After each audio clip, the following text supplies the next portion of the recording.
Will be starting with act two. Act two में Belmont बताया है। बेलमोंट जहाँ पे पोर्शिया का घर है, वहाँ पे जैसे हमने लास्ट सीन में देखा था, लास्ट एक्ट के 4th सीन में, कि प्रिंस ऑफ मोरक्को अपना मैरिज प्रपोजल लेकर आया है पोर्शिया के लिए। सो प्रिंस ऑफ मोरक्को बोलता है, mislike me not for my complexion. Mislike means don't like, dislike मत करो मुझे मेरी कॉम्प्लेक्शन के लिए, because Morocco as you know South African country and he is a black. The shadow livery of my burnish sun, कि मेरी जो काला मेरा कॉम्प्लेक्शन है, लिवरी का मतलब होता है यहाँ पर कॉम्प्लेक्शन ऑफ द बर्निश सन, मतलब बर्निंग सूरज की वजह से जो मेरा कॉम्प्लेक्शन है उस पर मत जाओ। I am to whom I am a neighbor and near bred, bring me the fairest creature northward born।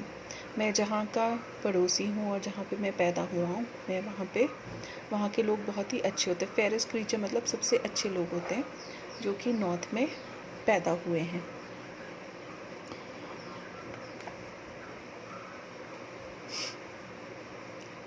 तो जो नॉर्थ में पैदा हुए हैं, ही सेज वो मेरे नेबर्स हैं, मुझे उनके साथ मत कंपेयर करो। वे फीबस फायर्स गास थॉर्स ऑफ द आइसिकल्स, फीबस सन, कि जहाँ पे सूरज की रोशनी बिल्कुल भी आइसिकल्स को मेल्ट नहीं कर सकती, मतलब कि वहाँ सूरज इतना ज़्यादा उसका इफ़ेक्ट नहीं होता है। इसीलिए नॉर्थ में जहाँ जो नॉर्थ पोल के पास होते हैं, मतलब ऊंची जगह में जो होते हैं जहाँ स्नोफॉल बहुत होती है, वैसे रीजन में सन बहुत ही कम अपनी हीट देता है, इतनी कम कि वहाँ की जो बर्फ़ है, आइसिकल्स आपको पता होगा बर्फ़ से जो बने होते हैं, उनसे भी उनको भी मेल्ट नहीं कर पाता। Let us make incision of your love to prove the blood is reddish. वो कहता है कि अपने प्यार से, अपने लव से मुझे इंसिशन इज़ काटना, पियर्स करना, इंसिशन एक कट मारना जिससे ब्लड निकले। तो कहता है उससे मेरा जो ब्लड है वो लाल है, ये प्रूव हो जाएगा कि मेरा जो नेबर है जो कि वाइट कलर का है, उसके साथ मेरे कॉम्प्लेक्शन को कंपेयर मत करो, लेकिन मेरे जो ब्लड के कलर है उसको कंपेयर करो, मेरा उससे ज़्यादा रेड कलर का ब्लड होगा। मतलब ब्लड मैंने आपको बताया is a synonym of, it simply implies passion, emotion, anger, मतलब all the emotions it implies। जितना लाल आपका कलर होगा उतना ही ज़्यादा पैशनेट होंगे। I tell thee, lady, this aspect of mine hath feared this valiant by my love. I swear the best regarded versions of our clime have loved it too. I would not change this hue except to steal your thoughts, my gentle queen। वो कहते हैं कि I am very valiant, मतलब कि तुम ये वाले aspect को मत देखो, मैं अपना दूसरा एस्पेक्ट बता रहा हूँ, मतलब मेरी कॉम्प्लेक्शन को मत देखो, मैं इस को बता रहा हूँ कि मैं बहुत ही वेलियंट हूँ, very fearless, and my love is also very true for you। It is best regarded versions of our climb। हमारी सोसाइटी में जो हमारा जो क्लाइम है उसमें जो गर्ल्स हैं वो हमारे जो वैलर है, हमारा जो शौर्य है, उसको ज़्यादा प्रेफर करती है, बहुत ज़्यादा वैल्यू है हमारी। Have loved it too, I would not change this hue except, बोलते मैं जो अपना कलर है वो कभी नहीं चेंज करूँगा, सिर्फ if you want only then I would want to change my colour, otherwise मुझे कोई शौक़ नहीं है अपना कलर चेंज करने के लिए। तो ये आ सकता है आपको, यू नो, इसमें थोड़ा सा रेसिज्म के बारे में भी है, और ये भी बताया कि अपीयरेंस इतना ज़्यादा मैटर नहीं करता है। ना पोर्शिया रिप्लाइज दैट मेरी जो चॉइस है वो सिर्फ आइज़ को नहीं भाती, अपीयरेंस ही नहीं मैटर करती है, जो मेरी डेस्टिनी है वो मुझे बार कर रही है, मतलब जो लॉटरी ऑफ माई डेस्टिनी मुझे बार कर रही है वॉलंटरी डिसीजन लेने से। मतलब I can not choose a fair और a black man. She says कि मेरी जो चॉइस है वो रिस्ट्रिक्टेड है, because it is my father who has decided, उसने कर्टेल की है मेरी चॉइस को। एंड हेज्ड का मतलब होता है काटना, जैसे हेज होता है ना, जो कोई plant out of control grow कर रहा है तो उसको आप हेज बना के कल्टिवेट कर देते हो, मतलब एक रिस्ट्रिक्शन लगा देते हो उसके ऊपर कि वो ज़्यादा बाहर ना निकले। मी बाय हिज विट, उन्होंने अपने दिमाग से मेरी चॉइस को रिस्ट्रिक्ट किया है। to yield myself, his wife who wins me by that means I told you. तो उन्होंने मुझे इस तरह से मेरे ऊपर कंडीशन लगाई है कि मैं उसी की वाइफ बन सकती हूँ. Yourself renowned prince then stood as fair as any comer would have looked on yet for my affection. And then she says that I have told you a famous prince कि मेरी शादी जो है वो उसी आदमी से होगी जो मेरे father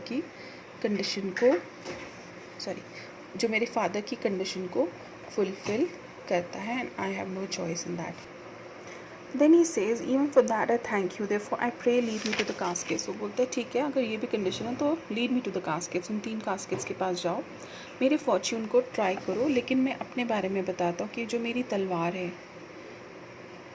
Scimitar and slew the Sophie and the Persian prince. मेरे जो sword है उसने पर्शिया के शाह को भी मारा है. और 3 fields of सुल्तान सोलोमन, और जो 3 fields हैं, battles हैं सुल्तान सोलोमन से, उनसे भी मैं जीता हूँ. I would outstar the sternest eyes that look, outbrave the, कहता है कि जो भी stern eyes हैं जिनकी, उनसे भी ज़्यादा मैं स्टेयर कर सकता हूँ. जितना भी outbrave heart most daring on earth, जिसका भी बहुत ज़्यादा बड़ा दिल है, जितना भी बहादुर कोई इंसान है, मैं उससे भी ज़्यादा बहादुर हूँ. मैं एक यंग बियर, मतलब एक यंग बच्चे जो बियर की गोद में होती है, शी बियर की गोद में होते हैं, उनको भी निकाल सकता हूँ. लॉयन से उसका शिकार भी छीन सकता हूँ, और मैं आपको भी जीत सकता हूँ. Can win you also. Alas the while if Hercules and Lichas play at dice. लेकिन यहाँ पे तो ब्रेवरी नहीं, किसी और चीज़ के ऊपर सिलेक्शन हो रही है. जैसे हर्क्यूलीज और लीचास के बीच में डाइस प्ले, जैसे ये हमारा महाभारत का भी एक वो है, इंस्टेंस है जिसमें वो क्या था, वो खेल रहे थे, जुआ खेल रहे थे. एंड वैसे dice is also that. Dice is when you throw the dice and जो भी उसका नंबर आता है, it's like you're playing, you're risking something, and what matters more is your fortune. आपकी किस्मत यहाँ पे ज़्यादा साथ देती है, ना कि आपकी ब्रेवरी. तो बेटर मैन कौन है, ये डाइस डिसाइड कर रहा है, जिसका बेटर थ्रो होगा. मे टर्न बाय फॉर्च्यून, जैसे वो शकुनी था, उसने फेंका था, और वो जो भी था, क्या बोलते हैं उसको हिंदी में, I am forgetting the name. तो Shakuni was not that brave a soldier, but because he was so good in that game, he won over the Pandavas. तो he says कि जिसका greater होगा वही, उसकी किस्मत ज़्यादा स्ट्रॉन्ग होगी, और जिसका वीक हैंड उसका नहीं. इसीलिए क्या हुआ था, हर्क्यूलीज हार गया था एल्सिडेस से, जो कि बहुत ही इनकॉम्पिटेंट था हर्क्यूलीज के सामने. was beaten by his servant. ये उसका सर्वेंट था और बिल्कुल डिज़र्व नहीं करता था वो विन, लेकिन वो जीत गया. तो मतलब ही सेज कि unworthy man may get married to you based on this condition of casket. तो शी सेज कि तुम अपना चांस लो और अटेम्प्ट करो, अगर तुम गलत बोलते हो तो I will never speak to you again. तो कहता कि मैं भी नहीं आऊँगा, I will also not come, अगर मैंने ये जो कास्केट है, राइट कास्केट, वो नहीं चूज़ की. First forward to the temple after dinner your hazard shall be made. वो कहती है कि पहले आप डिनर कर लो, उसके बाद आप चॉइस को करना. He says good fortune then make me blessed और cursed among man. He says ठीक है, एंड आपकी वजह से मैं ब्लेस्ड या कर्स्ड हूँगा.